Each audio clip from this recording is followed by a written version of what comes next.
Kariz qaynonam bilan pishmagan go'sht va sushi yegani choyxonaga keldik. Qaynonam miyalarida sushini narxini hisob-kitob qilayotgandilar. Bemalol zakaz qilavering, men to'layman desam, xursand bo'lib ketdilar. Bu joy Kariz qaynokamni eng yaxshi ko'rgan oshxonasidan biri ekan. Stolning ustiga suv, achchiq sos, so'yavli soslarni qo'yib qo'yishibdi. Bu yerda kelinligim esimga tushib ketib, qaynonamga suv quyib beryapman.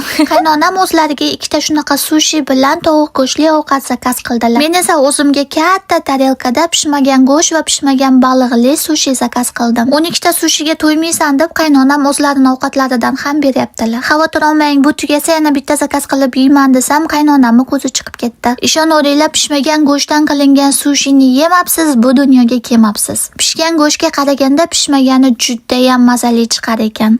Lekin pishmagan go'sht bo'lganligi bilan marinovka qilingan, shuning uchun tomog'ingizdan silliqqina o'tib ketadi. Bunisini qaynonam o'zlariga zakaz qiluvdilar, bittasini yeb ko'rchi deb bergandilar. Ikkita tishlashdayoq tugatdim. Buni ichida ham pishmagan go'sht bor ekan. Qaynonam pishmagan go'shtni juda ham yomon ko'radilar. 13 ta sushini paqqos tushirib, yana 12 ta sushi zakaz qildim. Qaynonam menga qarab kulyaptilar. Mana ekan ovqat yeyishni kimdan o'rganganman. Ustoz shefu, yoqimli ishtaha, biz esa bo'kdik.